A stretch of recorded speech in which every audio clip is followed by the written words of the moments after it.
yeah, everybody. Welcome to the League Community Podcast, episode 4 now. We are on episode 4. My name is Andy Belford, a.k.a. Zwill, and we have a very special guest. But before we get to that, joining me today in the studio is my co-host, the imitable? Is that a word? Imitable? Look, man, any adjective you use, I probably am not going to understand.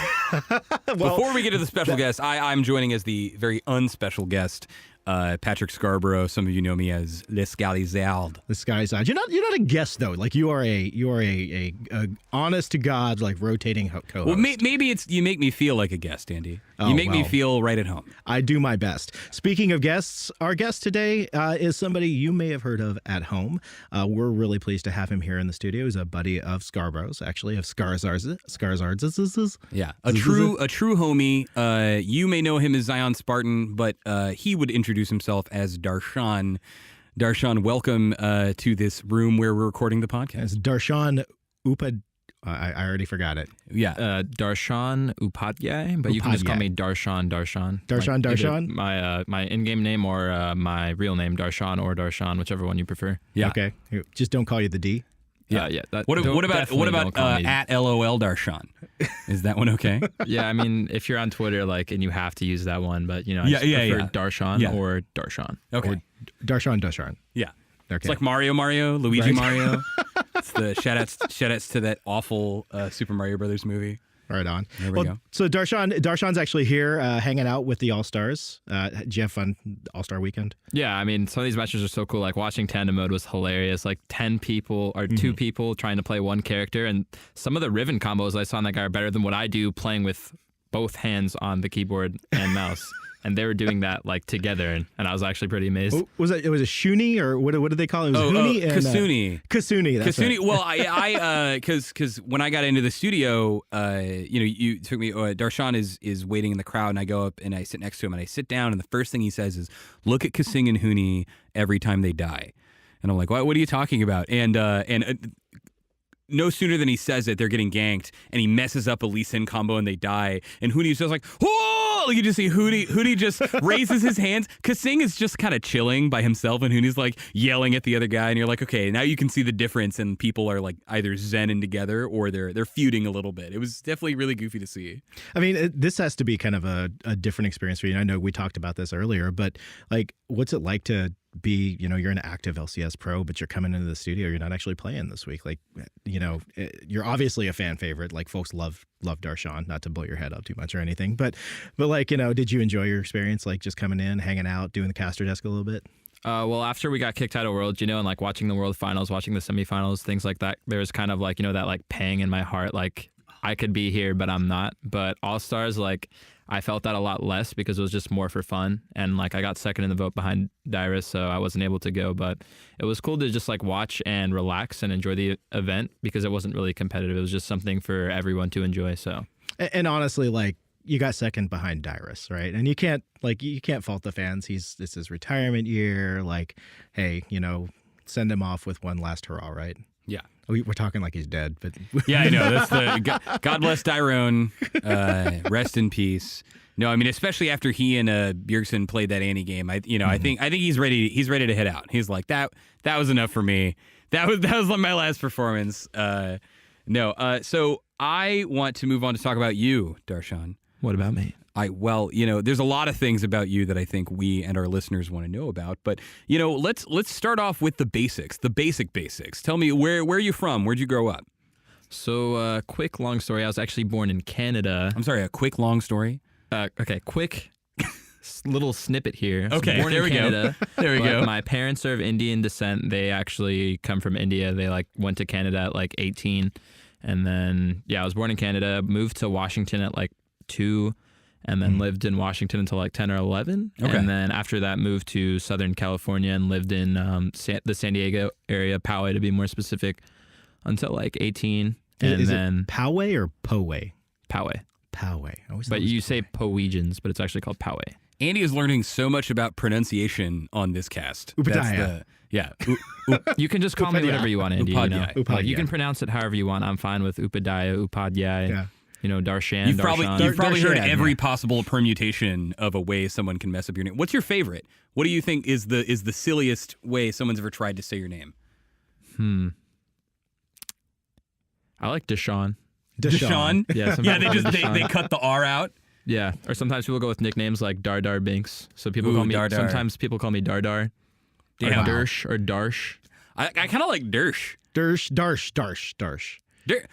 Something Could be about Darth Vader. I mean, come on, since it's like a week before okay, Star all right, Wars. Darth Vader. Okay, I'll did get. did we start a meme there? Darth Vader, is that going to happen? I don't know. I'm gonna keep spinning on a couple pun names. I'm sure I can find one that fits just perfectly. If in the middle of if I'm explaining something in the middle of the podcast and you think of a great nickname, just blurt it out. Don't be afraid to just like Darsh, just like in the middle of the podcast. like, there it is. So Yeah, actually, you think about it, his name is perfect Star Wars bait, both front and back, because it's Darth Vader or Darshan Solo. wow. Darshan Solo. Wow. Okay. We I'm into that. So getting back on the rails from that walk we were at. So I mean, you said you lived until you were about 18 in what? Poway, and then I started that was like my senior year of high school. I went pro, and then I started going from gaming house to gaming house as I went from like Dignitas to CLG to like Team Dynamic and all those different teams I was on. Right. So I switched gaming houses in the LA area. So I've been there for the last couple of years. Well, the place I want to go real quick. So I think a couple people, if they're followers of the league scene, know a little bit about your transition from senior year to the LCS, right? The famous, even his teacher, et cetera, jokes. But I want to step back and actually, during this whole time, whether you're in Washington or whether you're in LA, how did you really get into gaming? How did you really find it? What was it like growing up as a gamer? So I've always been really competitive, and something me and my brother would love doing is always playing games. So we'd always play games together, and that went from a bunch of console games. I mostly played console games. I played Halo, a lot of Call of Duty, a lot of Xbox, Wii, GameCube, even as far back as the Sega Dreamcast. If it was a game console in the last 10 years when I was a kid, then I probably played it with my brother, and we just moved on from game to game until eventually he got me into League of Legends. And at first I didn't like the game. I played Akali, and all I would complain about is people running away when I was playing Akali, which is ironic. But yeah, you're like, I just cast my 3 dashes directly on his face. Yeah, and they just get away and somehow. They walked out. Yeah. But the truth was I was actually really bad at the game, so that's how it all started. And your brother's got to feel awesome about that, about how he's like, yeah, I used to be better than him. Yeah, he used to not be very good. It's not a big deal or anything. And you're just crushing people on the world stage. So one question we ask a lot of folks who are on the podcast, what's your formative game? What's that one console game or game you played growing up with your brothers that was the one that really just kind of yeah, I'm a gamer? Yeah, I'm a gamer. Yeah. What was the one? The one game. I can't really narrow it down to one game, but if I had to be 3 games, it'd probably be WoW. I played for 3 years with my brother, and that was really big, and with some other friends when I was in middle school. And then I also played Halo and Call of Duty. Those were the other 2 big games, I'd say. I played a lot of Xbox Live, and then when there's game battles, which is you'd compete with that with friends, I would do that all the time with the shooting games, which especially Call of Duty. So in shooters, FPS, are you more of a run and gunner, or are you the kind of methodical sniper? What position do you play normally? I'm definitely the run and gunner. I always kind of live by the testament of testing your limits in all areas of life, whether I'm playing a video game or especially in video games, because there isn't really consequences for trying to go as hard as you can. And if you don't really push yourself as far as you can, you don't really know what your limit is, right? So I always try to find that in any game I play. So I would say I'm very aggressive in that sense. So I just kind of get in there. The man plays Riven. I don't think he's going to hide and snipe people out. That doesn't really sound like it's your kind of thing. You never know. I mean, somebody might have completely kind of bipolar personalities depending upon the different genre they play. I mean, I play jungle, I think, and mostly in League and support. But when I'm playing a first-person shooter, I'm definitely much more aggressive and kind of in-your-face type of player. So, I mean, it could change, right? So how old were you when you started gaming? Middle school or? I mean, I think the youngest I can remember playing a game is I was in New York, and I remember getting the first Game Boy Advance or getting my first Game Boy Color actually, and I remember playing the first Mario game, and I think that's my earliest memory of playing. I definitely did play on the Sega Genesis, and I think that was way back when I was young, but I can't remember exact age. I'd say around 5, okay, or even earlier than that. You got those fond Dreamcast memories? Oh yeah, I love playing Sonic all the time when I was younger, and Like Yeah. now I can't get into it as much, like all the Pokemon games and stuff like that, but I remember having a lot of fun playing those. Right on. You guys know that they're making like they're relaunching the Dreamcast, right? Wait, What? actually? Yeah, did you see that? Like No, they're no. Sega America or whoever it is, like they're going to put out a Dreamcast.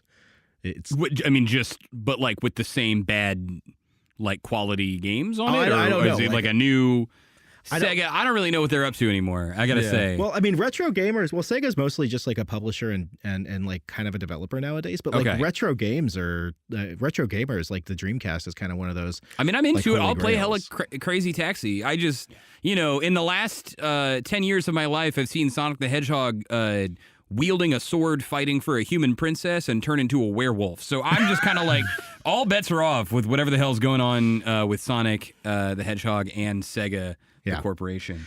So you've been playing like since a young age. Your parents always been really cool with you gaming, and like your family is. Obviously, you play with your brother, so. So now they're way more supportive than they were before.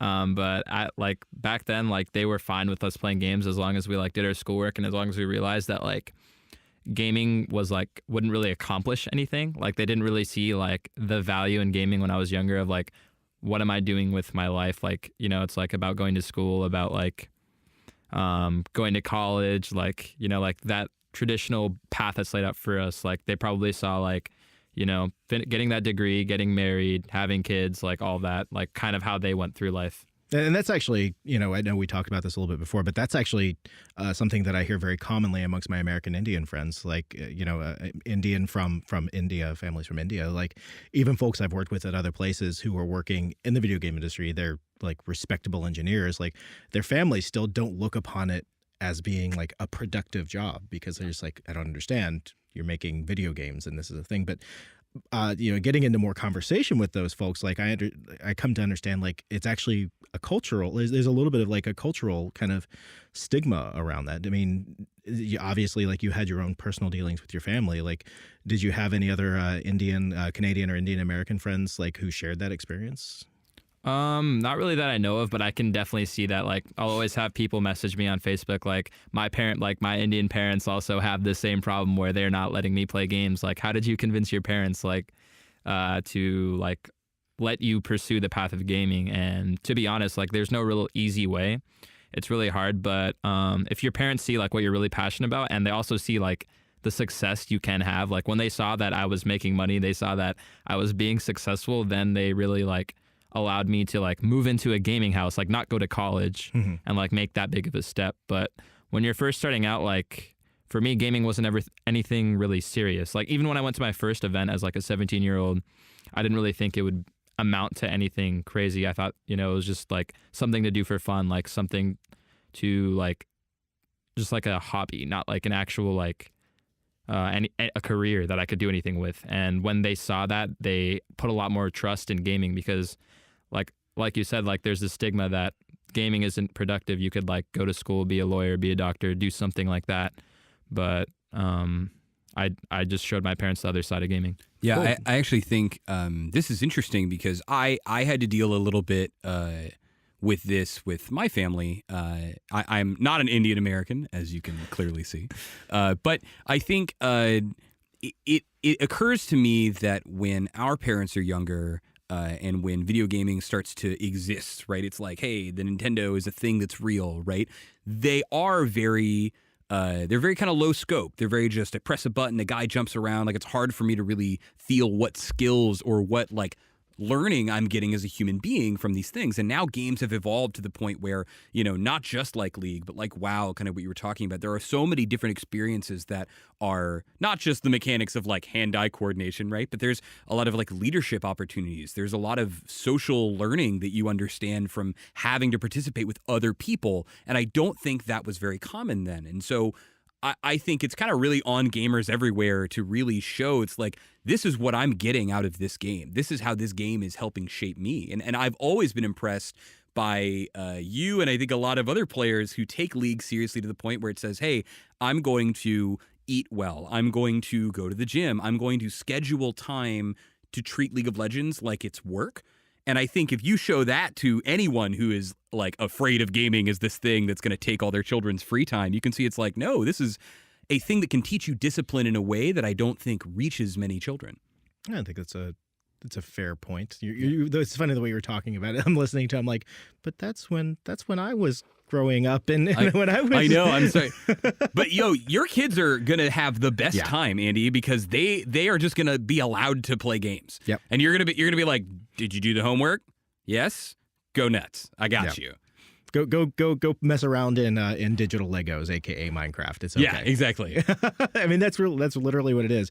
My son Xander this weekend was like, Dad, come here, watch this. I made a shower, and he like shows me this shower, literally a shower that he built in Minecraft, where he flicks a switch and it turns on. I'm just like, that's impressive. Yeah, you're like I wish you had done this instead of studying. This is actually a good use of your time. You just learned mechanical engineering. Go 8-year-old son. Yeah, hooray, Hooray. Yeah. All right, so let's shift gears a little bit. Like, so we talked a little bit about where you came from, but I actually want to talk about where you are now.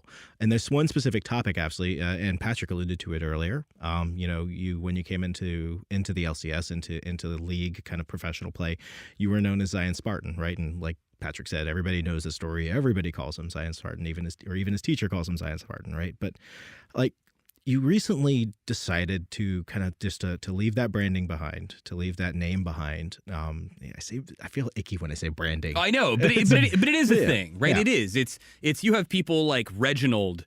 It's like Yeah. his name is Andy. His name is Andy, It's yeah, like yeah. it trips me up. There are people even here at work who will go by their league name. Yeah. There's a guy. Whose Riot name is Laszlo. Yeah. And I met him, and his name is Aaron. And I'm like, why would you lie to me?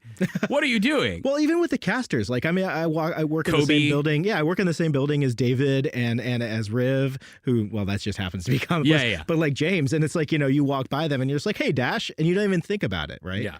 But so for you, like, the name Zion Spartan, like, actually, did you have that? Did everybody just call you Zion Spartan, or? Well, with my actual teammates and people who knew me, it was like a mix between Darshan and Okay. Zion, but I honestly just preferred my real name. And yeah, I can definitely say that the reason for that shift is just because I much prefer like being on that personal level with everyone, like not only my fan base, but just anyone who meets me. I just prefer my real name, I didn't really click with Zion Spartan, and I also wanted the teacher jokes to kind of hopefully just like be swept under the rug a little bit Yeah, at the same right. time. So it had like a dual purpose, and I don't want anyone to feel like I'm anyone different from who I am. I'm Darshan.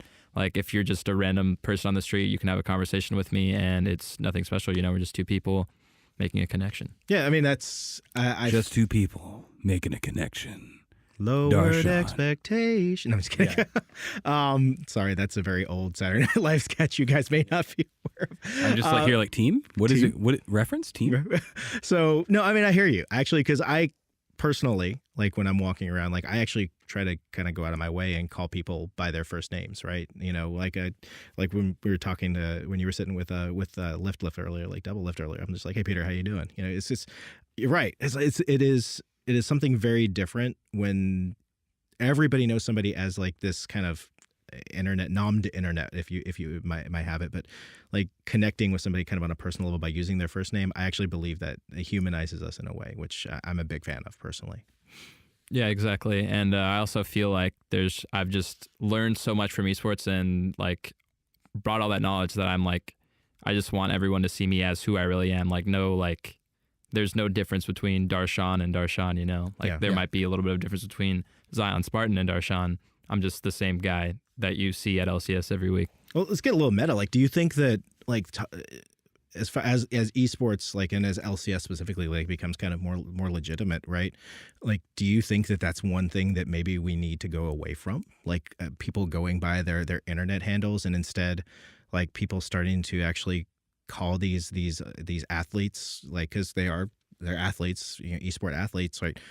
Start calling you guys by your actual names. Like, is that going to help us move into like more legitimacy even? There's actually, because I've thought about this a little bit too, and there's a player that and that you played with, but many people, it's weird to think that people have not heard the name Wiz Fusion. But some people have not. But Wiz Fusion was the season 3 AD carry for Team Coast, where you actually started off when you joined the LCS, and when that became part of Team Impulse, he changed his name to Apollo. because his actual name is Apollo, which is super awesome, by the way. If you're ever named Apollo, don't ever come up with a different nickname. That you have it right there. You are named after a god, and that is dope. But I basically think there are names like Apollo or names like Madlife or Faker or Darshan or these things that they feel human. And so those names work a lot better than like Whiz Fusion or like X, or, you know, when you have like numbers and letters combinations in your name, it's like I can't feel the person behind that. Right, but as like in Darshan, like as we move towards kind of the more mainstreaming of esports, right? Do we need to move away from those, like the pseudonyms? Is that going to grant us more legitimacy by doing that? I think it's really hard because a lot of people actually prefer having that summer name, having that distance between their alias that's created and themselves. And like when everyone starts out like with an internet account or like any like profile name, they can make it anything, you know, they can be anyone they want to be. And some people like that, having that disconnect and having that like separate entity in a sense. But for me, I don't want that. Yeah. So it's kind of hard when I think there's people on both sides of the issue that actually enjoy having that separate summoner name. See, I don't know, like I feel like maybe that creates kind of a gap when it comes to the mainstreaming of esports. Like more people like outside of, you know, the League of Legends fandom, right? Being more interested in it, right? Because like if you think about like say NFL, like if Tom Brady didn't go by Tom Brady but went by Rocket Arm Man or something like that, I would be more I would be more into it. I would be watching the NFL for Rocket Arm Man coming in for the okay, touchdown. maybe I'm way off. And there it is, heading out to the 35th yard line. Rocket Arm Man does it again. We don't want him to retire the fantastic Rocket Arm Man. That would be, I would die to hear someone say that on a cast. That would be. Now that's all I'm imagining is LCS casters doing football games. Okay. So we know why you decided you want to change your name, because you want to have that more personal relationship with your fans and with other players. But like why did you decide like now is the time to do it? I just felt like a big change was coming on in my life as well. And it's kind of been gradual. Like esports has changed my life for the better in so many ways. And I can get more into that later, but as a result, I've basically been focused on doing more for like other people. And I feel like in esports, there isn't really that many brands or anyone really who kind of does things to like help improve the people watching, help improve the players out there. You know, people are in it for the money, people are in it for the fame. And that's definitely been something I've been interested in. But right now I'm realizing that that's not really what I want as much. What I want is to improve myself as much as possible in like every aspect. And as a result, be a role model that other people can see that these are like good things to do. These are things that I should be doing as well, and kind of help these other people in need, not only help other people in need, but just like help all these people that are in this demographic, you know, that we're in this like formative years of their life where they're growing up and trying to figure out like life essentially. Well, so I know from our conversations and what you were saying here, I know you have always been a very competitive person, right? But it doesn't sound like you have always been someone that is wanting to help others or wanting to help everyone else succeed and improve, and you wanted to be that role model. So I want to know, where did that really come from? How do you think you've really grown to that point? Were there any sort of motivators? Was there anything that really made you think, whether it was other people or seeing how this happened within others, that you wanted to become this way? I think that desire was there, but I think I was too immature at the time to really focus on that desire to help others, to like improve myself that much. I was just more focused on, you know, like I'm playing games and I'm kind of like, this is amazing. I'm in esports and I'm trying to figure myself out and figure everything out because it was so new and foreign. And now that I've like settled more and I've kind of realized that, I've kind of seen that that's where I want to take myself next. But I definitely, one of the things I owe it to is like the environment I'm in at CLG. And I feel like the organization, like the direction they want to take is they want to be like, they're not here to improve, they're here to improve the people, like not only as like athletes, but as actual people. And through that growth of like the people themselves, as a result, they'll be better players. So I really owe that to like the CEO, Devin and George, who kind of have that vision for the company. Do you see yourself like taking some time, like, and trying to like put your name and your kind of the weight behind that towards like some charitable organizations or something like that in the next year or something? Yeah, I've definitely been looking into charity, but I don't want to make like uninformed decisions. So I've been kind of seeing like what are the best things I can do to help out in that regard. What are the best things I can do, like charity stream, like in terms of like what type of charity stream I'd be doing, like what would I really be doing to give back? Because it's one thing to want to give back, but it's another thing to do like the best thing I could be doing. And so I'm trying to figure that out. And then when I do, I really want to do everything I can to give back to esports, to give back to everyone here and like help everyone grow while I grow as well. Have you heard of it was an Extra Life for Kids? Yes, I have. Yeah, that's a great, like, that. I've always found that to be like a really great organization and a good cause. All the proceeds go to like children's hospitals, like all your local children's hospitals. So when they do the big gaming marathon, like I think they just did it at the beginning of November, end of October, something like that. You basically, when you sign up for it, you select like which children's hospital that you want to do. So at previous studios that I've worked at, we did it for like the Children's Hospital of Oakland. And it's great, like, because you're kind of doing a gaming marathon. You play for either, you can do 24 hours straight, or you can do like, break it up into chunks or something like that. And it's really just an awesome cause. I know that the subreddit did one, did kind of the Team Soraka thing last year.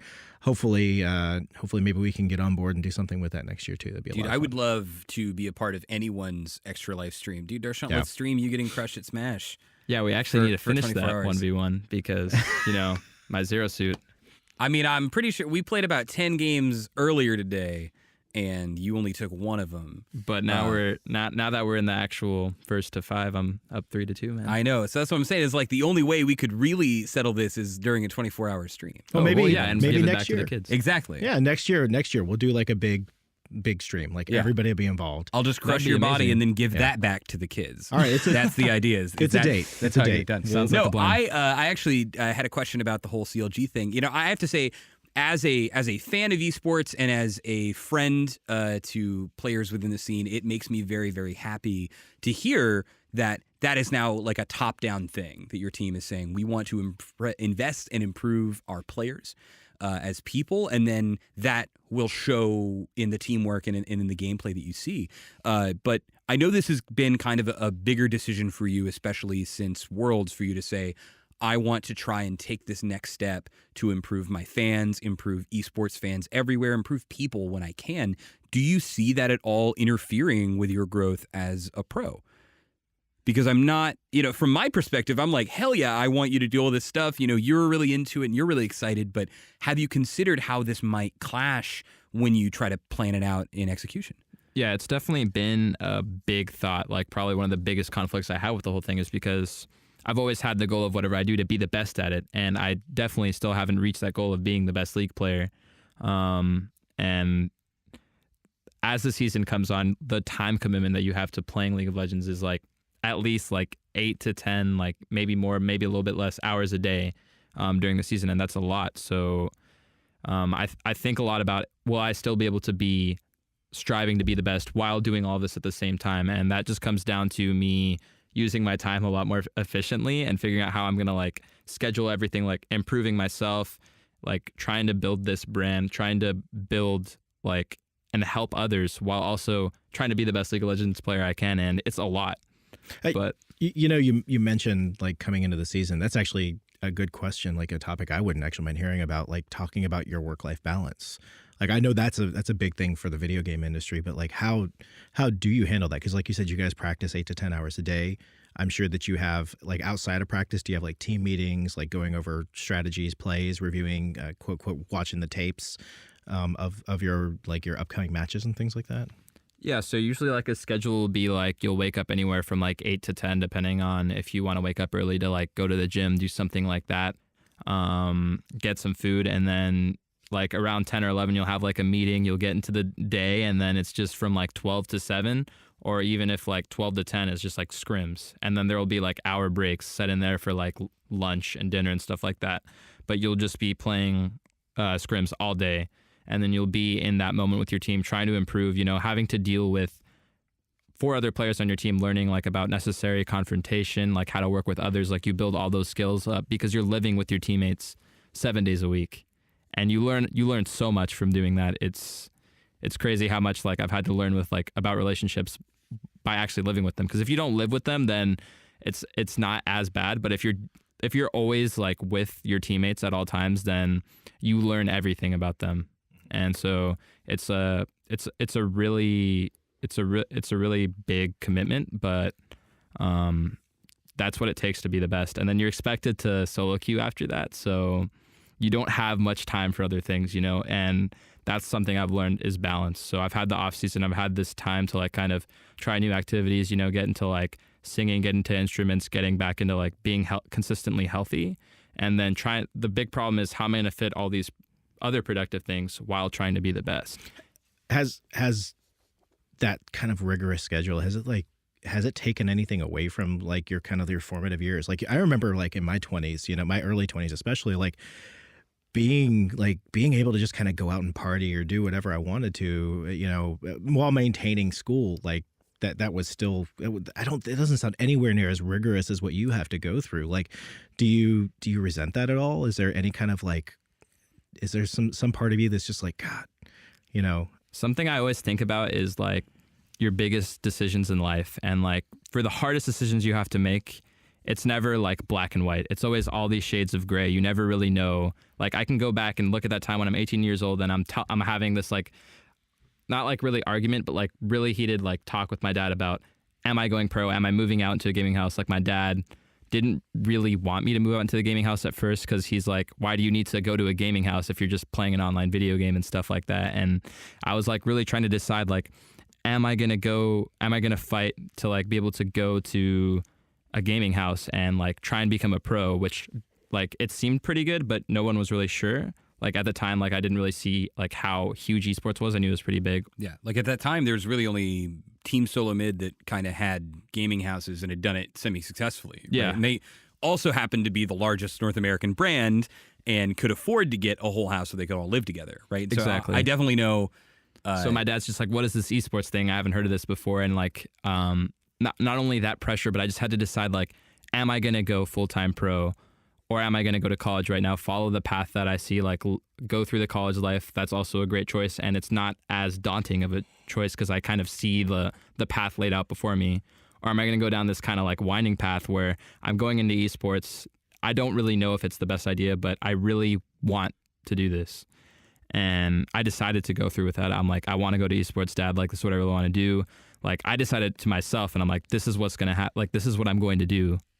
And I went down that path, and I can still never go back to that day and decide the other thing and find out if I made the right choice, you know, like, was it the best decision to be a pro? And I can look at my life now and be like, I've learned so much about myself. I've become so much more confident, and it's been an amazing like 3.5 years, but with like the highest highs and the lowest lows, but I'll never know, like, did I make the right decision? And that's why I don't think having regret is a good thing. But I'm still really happy that I made this choice. And even through like all this work and like all this time dedication that I have to put in, I'm really happy that I decided to involve myself in esports, because I would have never had a chance like this. And it made my life change in so many ways for the better. So 30 years down the road, you know, you're in your mid 50s, right? And somebody walks up to you and they're just like, you're Darshan. You used to be an esports pro.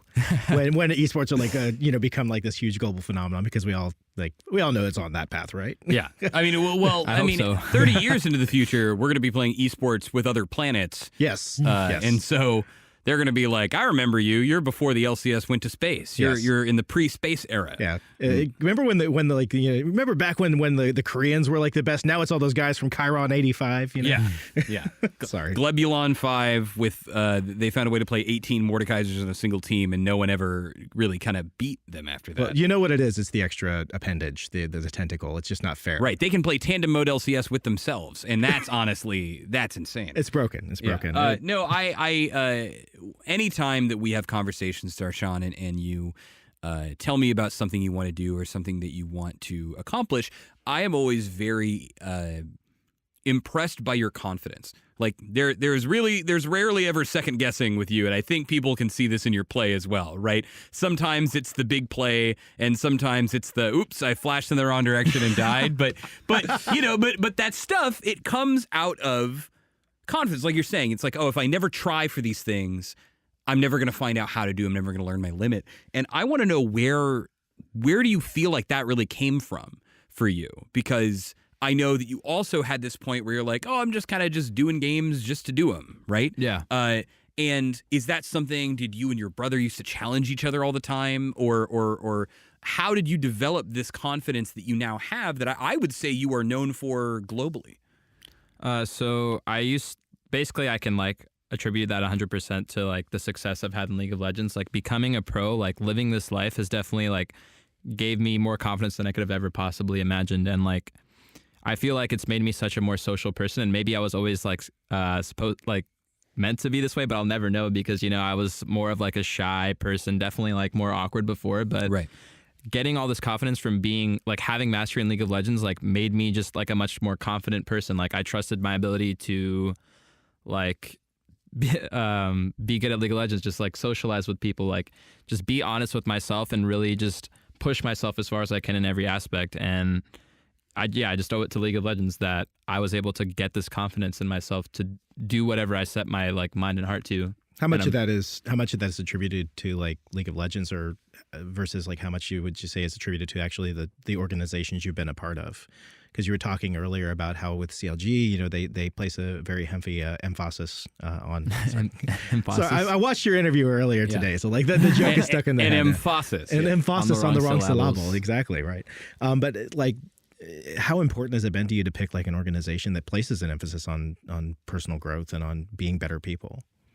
So for the confidence, I definitely got that from being skilled at League of Legends. But as for like the personal growth and all of that, CLG definitely helped revive some of that and made that like more of like a goal with my branding. I never realized that this is something that I could really push as like a brand or as like who I am, because like that's like my inner goal right now. Like what I've been really focused on is how can I improve myself in all these areas? How can I make myself a better person? And how can I help other people be better versions of themselves or like push themselves in ways they want to? And CLG's goal is also the same thing, to not only improve like all these players and athletes as their skills, but themselves. And so when I like had conversations with CLG management and like especially like the CEO Melixia and George, they just had that vision and that really aligned with who I wanted to be, and like kind of brought back like some of that fire that I had before and really showed me that this is something that I can push. So now that I've gotten that from CLG, I kind of like feel comfortable just like talking about like basically like my life's goal right now, which is just trying to do as many things as I can, trying to see like what really moves me and drives me, and just learning from that as much as possible. I have a story that I want to tell, and it's about you. But it's on the subject of this confidence, because I think we were at a get together at the CLG house, and this is, I think, right after you guys had moved into Arcadia, where you guys are located now, and I have kind of just come in through the kitchen, and you're hanging out in the back porch with our close friend Miles Daydreamin' Horde, the homie, the truest support anyone could ever hope for, and I'm out there. And there's a whole bunch of people on the back porch hanging out, and you mentioned something about how you've been practicing singing. And I look at you and I kind of say jokingly, I'm like, so are you going to sing for me now? And you just dead eye, just make contact. He says, I'll sing for you anytime you want. Anytime, so we can do it right now. It was like, when is it going to go down? And I was like, okay, cool, just do it. And so he lets loose the cleanest. We are looking at the Indian Justin Timberlake is what I think of you in my mind. And everyone on the back porch instantly stops having their conversations, but like tries to act like they're still having a conversation, because no one wants to make any sudden moves, because if they do, Darshan might stop singing. And it was kind of magical a little bit. I remember we were all kind of blown away. We were like, okay, all right, you boy, getting in there. And so I know that is something you have not done before. Oh yeah, that is also something I definitely didn't mention, is that like that confidence just like allowed me to like try singing for the first time. Like, oh, I can sing. Like, this is great. I didn't know I had this like talent. Level up. You have a I new was skill. never confident to just like sing. And then I just sang, and I'm like, oh wait, I'm actually not that bad, guys. And then I was really surprised with my own ability when I wasn't scared to just do it. And that's like what I hope to inspire in other people is like, don't be scared to try things. Don't be scared to fail, because that's where like the real growth comes from, is like picking yourself back up and then running straight into that wall again. You know, getting stronger. There's a reason that companies like Google and Facebook and other kind of like Fortune 500 or Fortune 100, whatever tech companies, Fortune something, really, Fortune really 5,000. successful companies. There's a reason that those companies embrace failure as kind of one of their core values, right?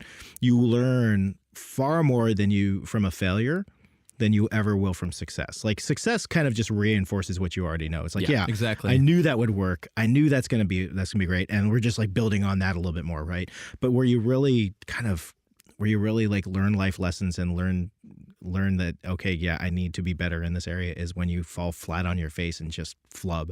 Yeah. You know. So horribly. so that said, now that you've gotten over the fear of singing, Darshan, will you sing for us today? Yeah, what do you want me to in sing? the studio? What I want, I'll tell you what I want. I want the song that you sing to yourself the most, whether it's walking around in the shower, because I know everybody has like that one or two. And I want you to go for it. At least just a little bit. Give me a chorus, give me a verse, give me something here. Some people live for the fortune. Some people live just for the fame. Some people live for the power, yeah. Some people live just to play the game. Some people think that the physical things define what's within, and I've been there before. That is well it. done. Yo, that was tight. That was tight. Or I can like go really Wow. low and be like, wise men say. There we go. Yo. Only fools rush in. Yo. But I Little can't. Elvis. Yeah.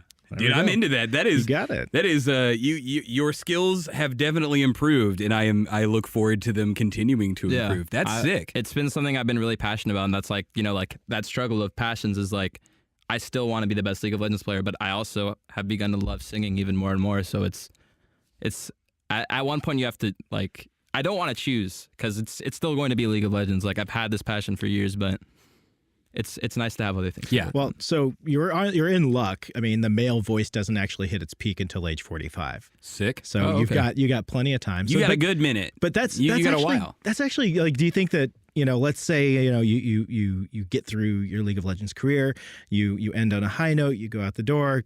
Do you go to go to school, go to conservatory, like major in vocal performance? Is that something you do, or?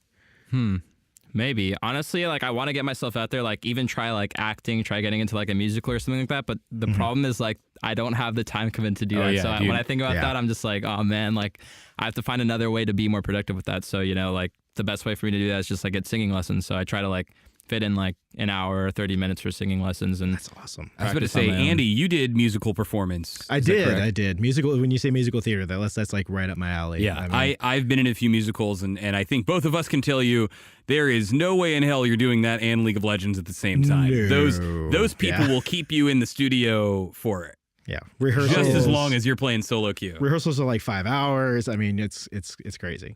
I just realized that you were.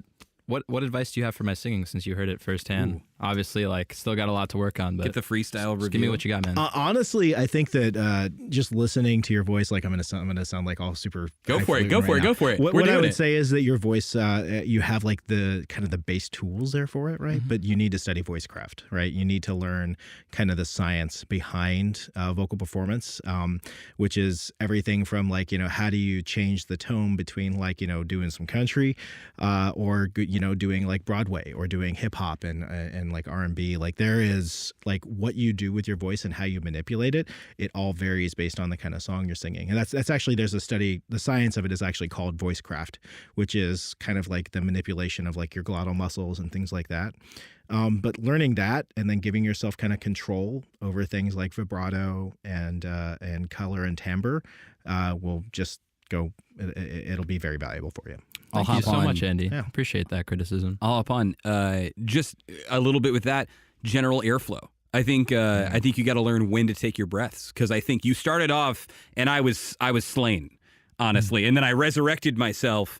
And you were, you got to make sure, because you don't want to hang too long out there on some of those notes, man, because you'll start to crack. You won't start to have it, especially as you start going high and low and everything. So once you get those big breaths, baby, definitely and you know work how to on do that it. breath control. Yeah, I know. Yeah. Breath control is like the difference between like a really good performance and one that just like has you like your hand kind of trembling and goosebumps, right? It makes a big difference. So. I didn't think we were going to come here on the podcast, but I'm glad we stopped off at the Darshan School of Performance Avenue. I'm very excited about that. I mean, do you sing on your stream or anything like that, or occasionally? Nothing too serious though, and yeah, it's something I actually just started like a YouTube channel, released like one song, and like getting more into that, but I'm just kind of like getting into it, like I know I just started singing, like and I haven't really gotten much practice with it, so like I appreciate advice from anyone, and that's like kind of another life philosophy I go along with, is like you can learn anything from anyone, and it doesn't matter like how knowledgeable I think someone is in singing, like I still have so much to learn. So like and you're very well versed in like the singing world, so like you have a lot of great stuff for me. But even if like anyone hears me sing, like if someone gives me like a random comment in Twitch chat, like you could do this, like I'll try and like think about it and contemplate it and like learn from it, because there's just so many people who've had all these experiences, and you can kind of just share those and learn from those. What is your YouTube channel called, by the way? For those who may be curious, if you want to share it. All right. I think Is it not ready? Is it ready? It's youtube.com/myname, which hopefully my name's kind of hard to spell, but it's Darshan Upadhyay. So you guys can look that up. You can Hopefully Google him, and learn you'll how to probably spell my find name. the name as it is. I don't want to make it sound like I'm just trying to wrap up here, but I want to take it back to what you were saying about confidence before we had the concert here. And this is something that I feel a lot in my personal life, and I try and impress on other people, and I think it's been a big part of our friendship so far. And that is, if you feel confident in one thing in your life, don't let that stay in that area, right? Like you're saying, I think you even told me you went swing dancing recently, right? And that was a new thing that you had tried. It's just, hey, I know I'm the best, or I know I'm pretty good, or I know I'm really talented at X thing. Go find Y, Z, A, B, C, right? Go try it out. See where you are, because I think you will experience things that you almost would have never found ever before, unless you're willing to try it. Yeah, the mastery doesn't directly apply to like other things. So just because I'm good at League of Legends doesn't mean I can go to swing dance and be like I'm great. But the mastery in League of Legends applies in the sense that I've done this so many times, and I've failed and failed and failed, and I'm still failing and learning, that I've eventually reached a point where I'm actually good enough at it. And like, so when you get to the bottom level and you try something new and you realize that first failure, you don't let it like sting or burn as much. You're like, oh, this is great, this is cool. I'm not good right now, but I can see like the huge like mountain I have to climb, and it's exciting. I don't know. I prefer to think of you as the Deion Sanders of League. A little bit of baseball, a little bit of football, a little bit of swing dancing, some singing tossed in there. He's a quadruple threat, right? So, Oh yeah, there we go. Definitely not a penta threat, but only because I've lain with your Callista.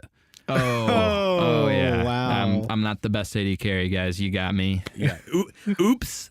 I'm just so good at everything else, but that one character eludes you. The one that got away. One of these days. What other roles? What other roles do you play? Positions do you play aside from top lane? Obviously. Mostly just like top lane, but if I don't play top, then it's like mid or jungle.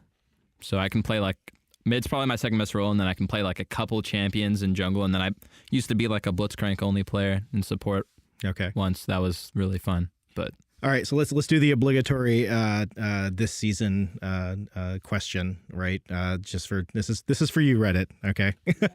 So Thank you, Andy. What do you think of the meta this year? Ooh, huh. Okay. I actually think Rift Herald didn't really make that big of a difference in the meta as I thought it would. I think it's just like top lane tanks are actually really strong, and then bruisers like Jax, Renekton, Fiora are also really strong. So I don't think the AP champions are as good as they were before. And I don't think AD carries are as strong as they were before. Even though the patch was like set on making AD carries stronger, since Last Whisper doesn't really like actually penetrate all armor, only bonus armor, like tanks like Malphite and even Rammus can just like negate a lot of the damage. So. Okay. Who are the 100% pick bans? Jax still. I'm like biting my tongue. I just know the answers. All right. Kindred, Quinn, Yeah, dude, Quindred. Quindred. I always imagine Lamb, but with wolf on her back like an eagle, and that's the Quindred skin.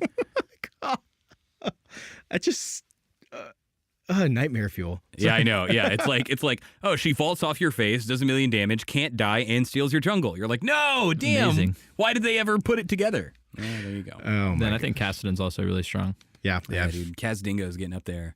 I've He's seen. getting real powerful. I've seen. He's looking terrifying. Yeah. I tell you, and I know you're not a believer now, but within 3 months, Ilaoi will become a monster. Yeah, I know. Don't give me that look. I'm not so sure about that one, Patrick. I know. For those at home, Darshan just gave him a look like, "Are you effing kidding me?" Look, Not hey. that look. It was a maybe. Yeah, it was a Maybe. That's what I'm saying. I won't count it out, Patrick, because remember, I'll listen to anyone. But Yeah, I know. I've played him a couple times, and I've went 0-10 a couple times. So Yeah, I know. Oh, look. I'll teach you. just like I'll teach you how to tech those battlefield walls in the DK versus Samus matchup. I will teach you about the tentakill. Anyways, well, we have gone off the rails here. I think We've done loop-de-loops, man. We've done the Sonic the Hedgehog level Green Hill Zone Yes. upside down rails. Did we do a barrel roll though? Yeah, I think we did a barrel roll right Couple around of the those. singing. Okay. Yeah, A couple of times. we've had some family circus level shenanigans. Wow. And here I thought I was like being old fashioned with that Deion Sanders There you go. reference, but I family got jokes for circle. old people too. Let's go. There we go. Bill Keane in the house. All right. Darshan, thank you so much for popping by today, man. This is a lot of fun. thank you, Andy. I really appreciated the opportunity to get on here and just talk with you. You're a great guy. Well, thank you. Yeah, Gosh, Andy, you're you are a great guy. so polite. I hope my kids grow up and be as polite as you. Probably be even better, to be honest. They're gaining this early. And Probably going to all- be more you dope. get to learn Well, they'll all your have life him to look lessons. up to, Andy. Obviously, Yeah. like I said, 30 years down the road, they'll walk up and be Make like, sure your "You're kids Darshan." grow up in a Darshan household. Yes, they will Exactly. be. Yeah. Well, we'll make sure that we get like the shoes and the jersey and the mouse, right? Yeah. So There we go. There we go. That's coming. Thank you everybody at home for listening. We really appreciate this. We would not be here without you. If you are listening on iTunes, be sure to rate and review us. Give us feedback. Tell us if we're terrible. Tell us we're great. Everything helps. We definitely appreciate all of your kind and critical words. If you are a avid podcast listener, be sure to check out some of the other League community podcasts, League podcasts out there produced by the community. Folks like obviously Trinity Force go out there, support The Just Okay Just podcast Okay. by Yeah, Guido and friends. Yeah, just okay. A little bit not safe for work sometimes. Just a little bit. Sure, yeah, definitely put the disclaimer in there. But yeah. there are a lot of other great folks out there doing a lot of great things. We Another- aren't the only ones. Go One check more them that I out. want to mention actually is League Anonymous. Definitely check those guys out. They're great too. So there's lots of League podcasts out there. There's lots of great community created content out there that you should be checking out. So be sure to do that. And until next time, you want to say bye, Patrick? Yeah, I'm just going to say goodbye. And be sure, if you are going to leave a comment, leave us one telling us what you would like Darshan to sing next. Yes. Oh, yeah. And you guys all stay awesome. And thanks to friends, family, and everyone for just This tuning guy. in. There we This go. guy. It ain't Thanksgiving. This guy. But